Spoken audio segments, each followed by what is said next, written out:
Welcome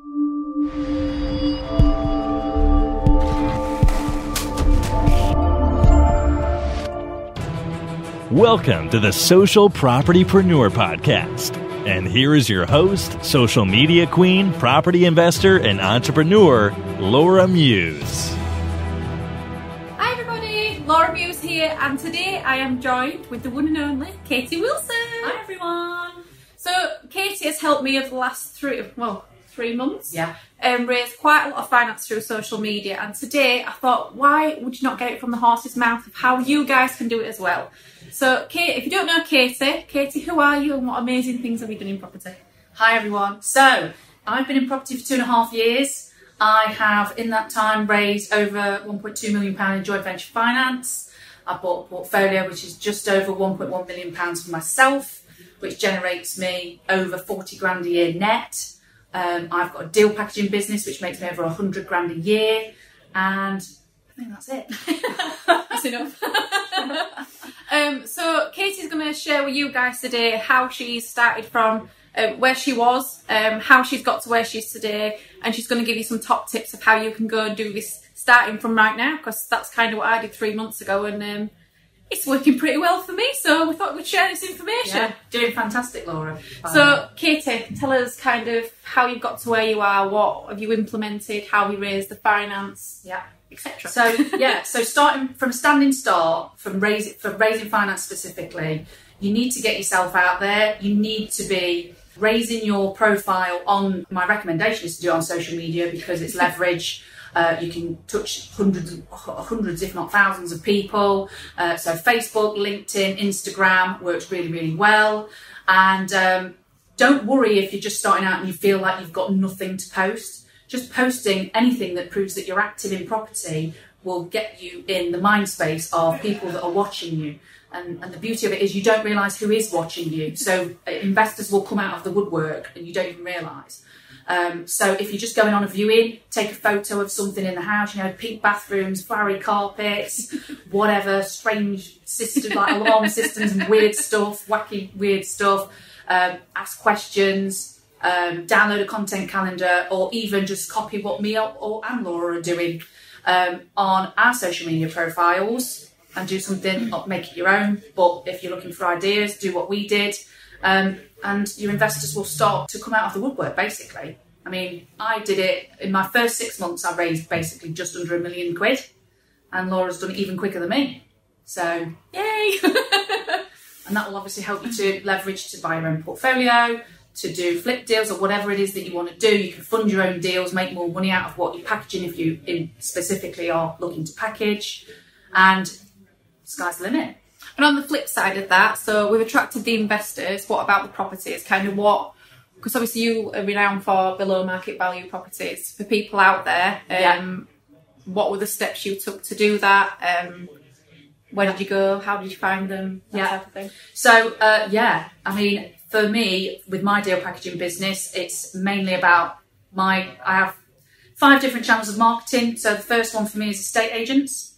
So I love to work with estate agents. It takes a while to get going because they need to build trust in you, but you will start to get really good deals through your estate agents once you establish those relationships. My top tip on that is to try and target valuers because they're the first people to go and view the properties.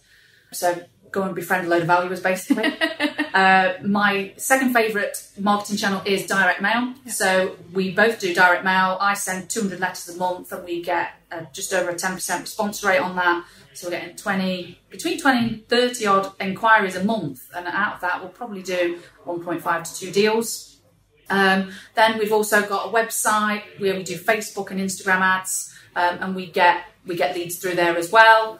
And that's it from my marketing channels. There's many more. I could go on forever of different marketing channels, but they're my favourites. Estate agents is a really good one. My top tip on that is to think outside the box. So think about your different motivations, like financial difficulties, people needing to move into care homes, ill health, stuff like that. Think about the people that service those people's needs and how you can get multiple referrals from people that service the people with the motivation.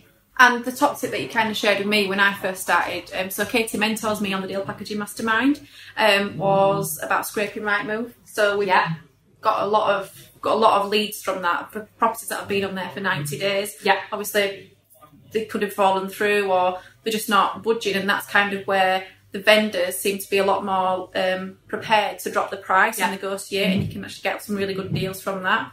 And you outsource this, don't you? So Katy is the outsourcing queen. So can you just tell me a little bit about what you get people to do for you? Yeah, absolutely. So I've got a virtual assistant, and what she does is she scrapes data from the internet portals, mainly Rightmove and Zoopla, and I teach her to look for properties that have been on the market over 90 days, properties that have been sold subject to contract and relisted, and properties that have been reduced in price. We did target probates for a while, but we've stopped doing that because I personally didn't manage to convert any because it went through to solicitors. So we basically, and my virtual assistant scrapes all of that data, puts it into a spreadsheet, and then I've got another guy that basically takes that information, does a mail merge, prints all my letters for me, and we get the 200 letters out a month. We have a call answering service, so we don't miss the call. What we don't want to do is appear too professional because we don't want to scare people off, but we need someone to answer that call, because if someone rings you on a withheld number and you miss that first call, that's it then. There's a chance if they don't leave you a voicemail, you've missed your lead and you've paid for it. So I use All Day PA and answer.co.uk for my website and for my direct mail letters. And I also use it's called a tracking phone number. So it's like a ghost number. So it's not actually my mobile number that they ring, but it comes through to my mobile. I can target it either at my answering service or comes straight through to me. So, cool.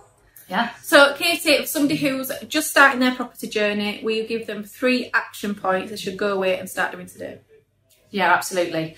You need to go out there and start building your credibility on social media. It doesn't matter if you've not done anything, just post anything that you're thinking about in property, just to get in people's mind space. Start adding people on your Instagram accounts that are in different property groups and create a following. Go out there and start talking to agents. You might not even know what to say to them, what you're looking for, but it will start to fall into place the more you do it. You will build relationships with them regardless, and then you'll start to get leads through. And yeah, just you've got to keep at it. Pick something that you enjoy, because when you hit a brick wall and it gets hard, you need to carry on through that brick wall, and everyone hits a brick wall at some point and everyone needs help. So that's why we've got this community, and it's an amazing community. If you get stuck, let us know and we'll try our best to help. Cool. Well, thank you, Katy. And this was today on Laura Meets Katy Wilson, and we'll see you soon.